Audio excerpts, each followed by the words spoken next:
ഏത് ചെടികളും പച്ചക്കറികളും മുളക്, വെണ്ട, വഴുതന, ഇപ്പോൾ ചെടി ചെമ്പരത്തി അല്ലെങ്കിൽ ബൊഗേൻവില്ല, അങ്ങനെ റോസ് ഏതായിക്കോട്ടെ, കുരുമുളക്, ഇഞ്ചി, ഇതുപോലെ പോട്ടിൽ വയ്ക്കുന്ന ഇൻഡോർ പ്ലാന്റ്സോ ഔട്ട്ഡോർ പ്ലാന്റ്സ് ഏതാവട്ടെ കേട്ടോ, നമുക്ക് ഉപയോഗിക്കാൻ പറ്റുന്ന ഒരു വളമാണ് മൈക്രോ ന്യൂട്രിയൻസ്. ഇത് ഓർഗാനിക്കാണ്. നമുക്ക് എല്ലാ ചെടികൾക്കും ഉപയോഗിക്കാം. കണ്ടു, ഇതിൻ്റെ പിക്ചർ കണ്ടു. എല്ലാ പച്ചക്കറികളും ശീതകാലവും വേനൽക്കാലവും എല്ലാ പച്ചക്കറികളും ഉണ്ട്. ഇങ്ങോട്ട് നോക്കി, ഇതിലുണ്ട് കണ്ടോ, കിഴങ്ങ് വർഗ്ഗങ്ങൾ, നെല്ല്, വാഴ, തെങ്ങിനൊക്കെ ഉപയോഗിക്കാമെന്ന് ഇതിൽ എഴുതിയിട്ടുണ്ട്. അപ്പോൾ ഇതിൻ്റെ എല്ലാ ക്ലിയറും നമ്മളിങ്ങനെ ഒരെണ്ണം വാങ്ങിക്കുമ്പോൾ കണ്ട, കോക്കനട്ട് ട്രീ, ഓയിൽ പാം, അടയ്ക്ക, എല്ലാത്തിനും നമുക്കിത് ഉപയോഗിക്കാം. ഇത് ഞാൻ 2 പ്രാവശ്യമായിട്ട് വാങ്ങിച്ചതാണ്. അപ്പോൾ ഇതൊക്കെ നമ്മൾ വളക്കടയിൽ പറഞ്ഞാൽ കിട്ടും, ഓൺലൈനിൽ വാങ്ങിക്കുന്നതിനേക്കാൾ ലാഭമാണ്. ഇങ്ങനെ ഇപ്പോൾ ഇത് ഞാനൊരു പാക്കറ്റ് യൂസ് ചെയ്ത് കഴിഞ്ഞു. ഇതെൻ്റെ 2ാമത്തെ പാക്കറ്റാണ്. അപ്പോൾ ഇത് ഞാൻ എങ്ങനെയാണ് ഉപയോഗിക്കണതെന്ന് നിങ്ങൾക്ക് കാണിച്ചു തരാൻ. കണ്ടു, 1 ലിറ്റർ വെള്ളം എടുത്തിട്ട് അതിൽ ഒരു തീപ്പെട്ടി കൂട് കേട്ടോ, അളവ് ഒരു തീപ്പെട്ടി കൂട് 1 ലിറ്റർ വെള്ളത്തിലേക്ക് അങ്ങനെ എടുത്തിട്ട് നമ്മൾ നന്നായിട്ട് അത് ഇളക്കിയിട്ട് നമ്മൾ എന്ത് ചെയ്യണം, ചെടികളുടെ കടക്കിൽ ഒന്നിങ്ങനെ ഇളക്കി കൊടുക്കുക. മണ്ണൊന്നിങ്ങനെ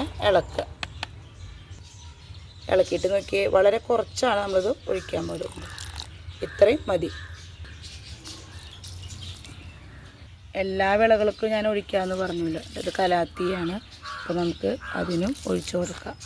ഇനി ഇതുണ്ട്, ഈ ചെടികളുണ്ട്, ഇതിനൊക്കെ നമുക്കിങ്ങനെ കുറച്ച് ഒഴിച്ചു കൊടുക്കാം.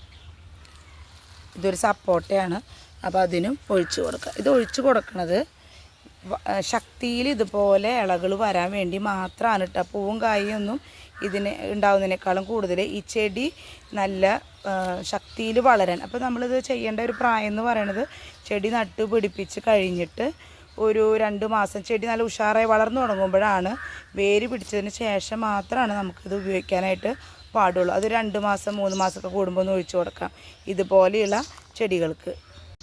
ഇനി തെങ്ങിനാണെങ്കിൽ ഇതുപോലെ കുറച്ചധികം ഒഴിക്കുക. അതിപ്പോൾ ഒരു കൊല്ലത്തിൽ 2 പ്രാവശ്യം ആയാലും തെങ്ങിൻ തൈകൾക്കും പറ്റും. ഇതിവിടെ ഒരു കൈപ്പത്തൈ ഉണ്ട് കണ്ടോ, അപ്പോൾ നമുക്ക് അതിനും ഒഴിച്ചു കൊടുക്കാം കേട്ടോ. ഇത് പോട്ടിൽ വേറെ പ്ലാന്റ് പോട്ടിൽ അതിനൊഴിച്ചു കൊടുക്കാം. നിങ്ങൾ തന്നെ എല്ലാ തരം ചെടികളും കാണിക്കുന്നത് ധൈര്യമായിട്ട് ഒഴിച്ചു എന്ന് പറയാനാണ്. ഉണ്ടോ, നമ്മൾ ചെയ്തിട്ട് നമുക്കതിൻ്റെ റിസൾട്ട് കിട്ടിയിട്ടുണ്ട്. അപ്പോൾ നമുക്കതുകൊണ്ട് ഒഴിക്കുമ്പോൾ കുറച്ച് ഒഴിക്കാൻ പാടുള്ളൂ എന്ന് മാത്രം കേട്ടോ. പച്ചക്കറികൾക്ക് ഒഴിക്കാം, പയറിന്, ചെമ്പരത്തി, ഇത് പച്ചമുളക്, വേപ്പ്, കണ്ടു, ഡാലിയ, നമ്മുടെ കൂത്താടിച്ചിയിൽ എന്താന. ഇത് വളർച്ചയുടെ ഘട്ടത്തിൽ മാത്രം ഒഴിക്കാവൂ, പൂടാറായി കഴിഞ്ഞാൽ പിന്നെ ഇത് ഒഴിക്കരുത് കേട്ടോ.